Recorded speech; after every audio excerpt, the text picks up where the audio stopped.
Hvordan var din oplevelse? Ja, det var rigtig positivt, vil jeg sige. Altså, det var sgu sjovt. Altså, sådan, det var noget, der fik mig til at grine og smile rigtig meget og blive sådan nappet af de her heste rundt omkring og sådan noget. Og jeg synes også, jeg fik en forbindelse til hesten på en eller anden måde et par gange. Hvad så, Marker? Du er ikke skræmmende nok. Hvordan var oplevelsen? Det var mega fed. Altså, det var i hvert fald ikke det, jeg forventede. Jeg kunne godt lide, at jeg havde ikke regnet med, at hesten ville være så nysgerrig, som den nu var. Og i hvert fald generelt, så var det bare positivt, ikke? Hvordan reagerede hestene? Det var meget forskelligt. Altså, jeg var inde i folden, hvor der var mange heste. Og det lykkedes mig. De var meget nysgerrige alle sammen, så det lykkedes mig at komme i kontakt med en hest. Og så var den ligesom pludselig på vej videre, ikke? De fleste heste, de var meget interesserede og nappede. Og ville gerne over at blive rørt ved, og var egentlig meget kontaktsøgende. Men i og med, at der var så mange heste, og i og med, at I var med inde i folden, så tror jeg, det gjorde lidt for at distrahere dem. Så jeg fik ligesom kontakt. Så jeg fik ligesom kontakt med hesten, ikke? Men den kontakt, den var lidt flygtig inde i folden med mange heste der. Så hvad havde du forventet? Altså, jeg havde vel på en måde lidt forventet, at den ville komme over, lige dufte lidt, og så være sådan lidt, okay, whatever, og så gå videre. Så jeg er lidt uinteresseret i den front, ikke? Jeg troede ikke, at jeg ville få, hvad kan man sige, sådan en der oplevelse, hvor at jeg sad og adede hesten, og den ligesom virkede, altså viste jo rigtig meget interesse og alt det. Det havde jeg ikke forventet. Oplevede du en dybere kontakt med nogle af dem? Jeg tror, der var en af dem, hvor jeg ligesom... jeg fik kigget den i øjnene, og jeg var sådan på siden af den, og sådan, og det var den dybeste kontakt, jeg fik. Jeg ved ikke, hvor dyb den var, men det var nok den dybeste. Noget særligt for oplevelsen, du synes, det highlightet? Altså, jeg tænker mere det her med, da hesten ligesom begyndte at følge med mig, da jeg ligesom gik væk. Okay? At også det her med, at den ligesom... Altså, at den bare var nysgerrig generelt med alle mine ting, hvad der var i min taske, hvad min sko egentlig var, og så ligesom lugtede til min sko af bukser og sådan noget lignende, ikke? Kan du mærke nogle ændringer i din sindstilstand efter et møde med hesten? Jeg føler mig lidt glad i låget, det må jeg indrømme. Jeg synes, de griner, de der heste. Ja. Altså, jeg føler mig lidt glad. Og det gjorde jeg også derinde. Jeg synes, det var sjovt, det var spændende, det var noget, man ikke har prøvet før, ikke? Altså, de er sgu sjove, ikke? Når de sådan dasker til dig eller napper til dig, og synes, du er lidt interessant. Hvordan reagerede hesten? Så jeg vil sige, at den reagerede så meget positivt. I starten der havde jeg sådan lidt angst, og det kunne man sådan set godt mærke, fordi sådan havde den lige sådan en ryg. Men altså, det længere tid, der ligesom gik med hesten, det mere, det er bedre, det mere trygt blev det. Oplevede du en dybere kontakt med en af hesten? Ja, det gjorde jeg. Det vil jeg i hvert fald selv sige. Altså, jeg følte mig i hvert fald... Hurtigt så følte jeg mig tryg rundt omkring den. Og hvad jeg så fik at vide, så følte den så vel også tryg rundt omkring mig. Det kunne jeg i hvert fald godt se. Hvordan gør man det her? Du ser slet ikke tryg ud nu. Når du står og siger det der. Det er totalt nervøs ud, når du står og det følte det. Efter oplevelsen, kan du så mærke nogle ændringer i din sindstilstand? Jeg har det for fedt. Jeg synes, det var fedt. Altså, jeg tror nok, jeg bare har fået sådan en ny appreciation sådan for hest. Hvis du skulle vurdere oplevelsen fra 0 til 10, hvad vil du så rate den? Ja, men det er en god 8'er. Altså, det er en god oplevelse, der er derfor. At komme ud og snakke med sådan en hest. Super. Yes. Fedt, mand. Hvordan vil du vurdere oplevelsen fra 0 til 10? Jeg giver det en solid sådan 7.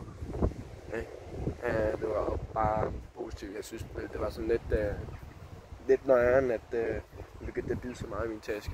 Men den var vel bare nysgerrig. Ej, ved du hvad, så giver det faktisk en 8. Så er det? Super. Fedt. Hvordan har du det med heste? Altså, der er selvfølgelig sådan... Jeg tror, du skal snakke højere. Der er en lille smule angst. Men ellers, fordi jeg har et problem med heste. Jeg synes de faktisk er meget, meget søde og elegante på en eller anden måde. Cool. Hvordan har du det fysisk og psykisk lige nu? Altså lige nu så er jeg sådan lidt træt. Det er også fordi jeg har fået trukket visdomstandet. Men psykisk så, hvad kan man sige, så er jeg sådan et ret fedt sted. Jeg er sammen med nogle fede mennesker, og det er trygge rammer, hvis man kan sige det på den måde. Hvad er dine forventninger i forhold til hestens reaktion? Det er meget varieret. Altså det hopper imellem, at jeg tror, den måske kommer til at bide mig, til den kommer til at prøve at tage min taske, til den vel bare under løber væk. Altså jeg har ikke rigtig nogen forventninger til det, men hvad jeg forventer i hvert fald, det er, at jeg kommer til at gøre et eller andet. Ja.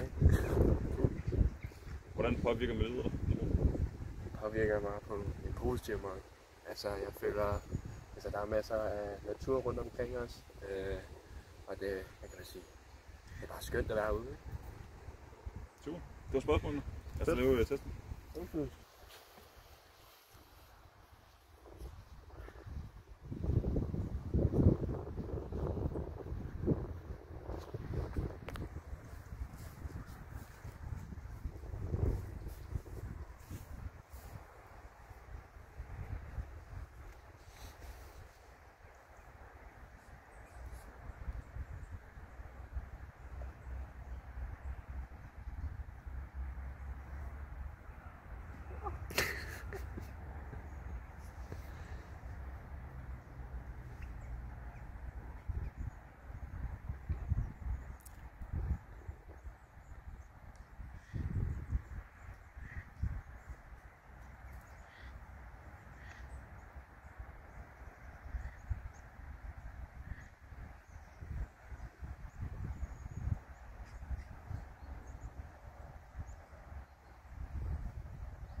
Skal vi køre de fulde 10 minutter der, eller?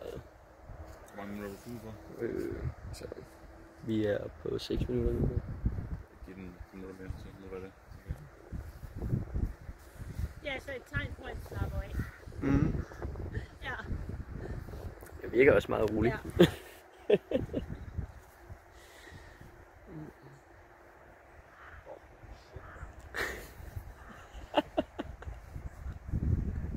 Jeg er glad for dig.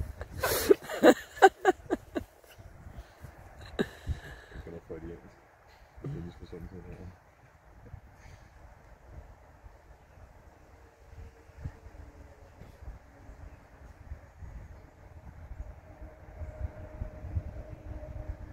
Det er super godt. Mm. Det ser også meget mere roligt ud nu. Jamen, jeg har skrevet, at Peter udviser en smule nervøsitet ved hestens pludselig bevægelser.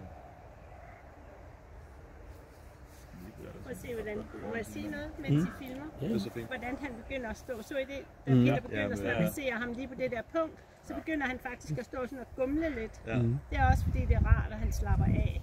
Og grunden til, at han ruller den der sjovere ud, det er altså også fordi, han slapper af. Mm. Prøv at vende ryggen til ham og så bare gå lidt.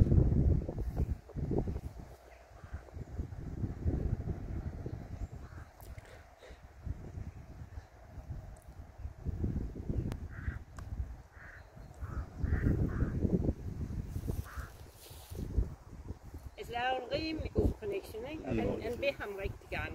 Mm. Tror du, det er testen, den er færdig med? Ja. Jeg har fået det besluttet. Ja, Det var meget positivt. sindssygt Ja. positivt. Ja. Kom ud med dig. Godt Super gået, Marker. godt. Hvordan har du det med heste? Jamen, jeg synes, jeg har det meget neutralt med heste, tror jeg. Jeg synes, de er flotte. Jeg er ikke nødvendigvis bange for dem. Men jeg tror heller ikke, jeg har et stort behov for at komme op på sådan en. Hvordan har du det fysisk og psykisk i øjeblikket? Jeg har det meget godt. Det er faktisk blevet en ret dejlig dag. Så jeg føler mig klar. Hvad er dine forventninger i forhold til hestenes reaktion? Jamen altså, nu er vi kommet ud et sted, hvor hestene simpelthen er så søde, og de kommer bare allerede over og siger hej til os. Så jeg tænker, de kommer til at have det godt igennem det her. Jeg tror ikke, jeg kommer til at gøre dem nervøse. Hvordan påvirker miljøet dig lige nu? Jamen, det er positivt. Altså, det er dejligt. Der er flot herude, og der er dejligt frisk luft, og vejret er dejligt. Super. Så tænker jeg, vi er klar til testen. Ja. Ja.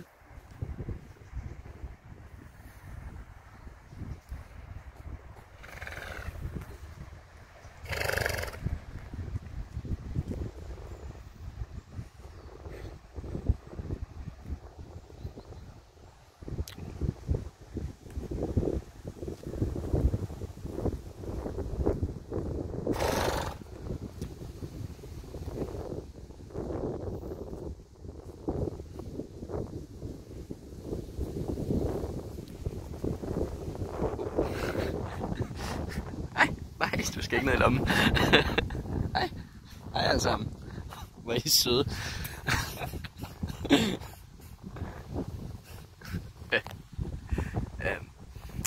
Jeg tager dem alle.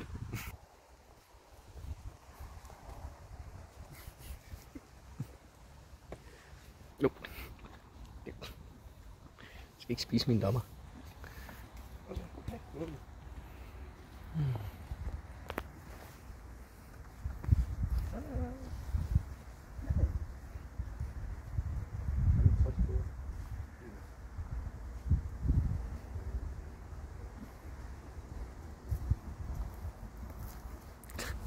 Hej.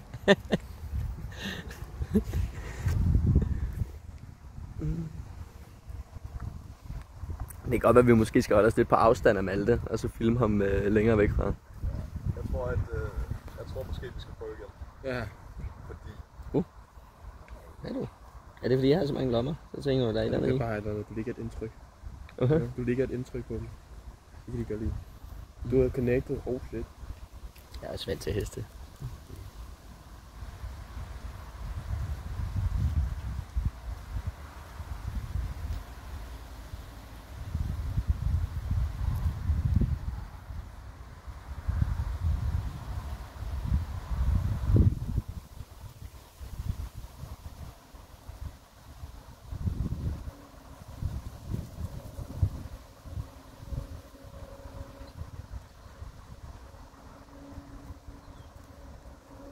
Hej.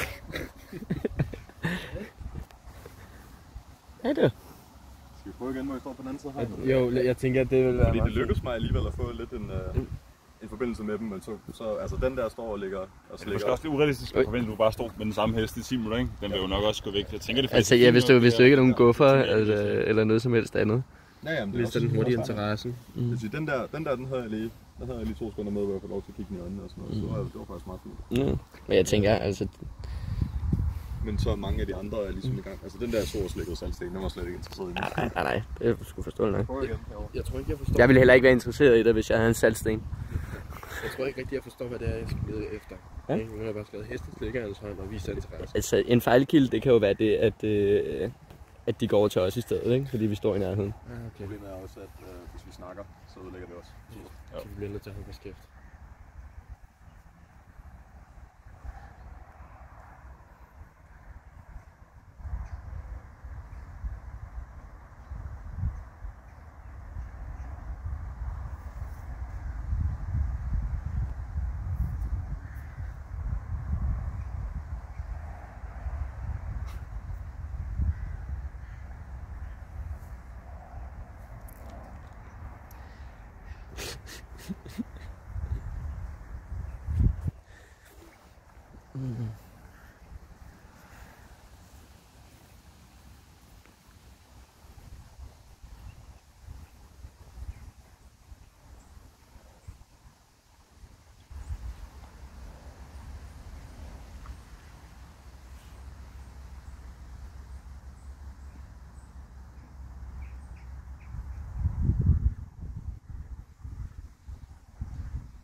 Så.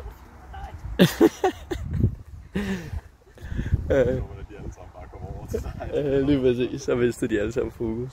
Ej, jeg tror vi har fundet noget rimelig godt der. Jeg har altså også set noget til dig. Ja. Det er også meget sjovt at se, hvordan der er nogle heste, der simpelthen er meget fokuseret på jer, ikke? Mhm. Det var napper. Ui.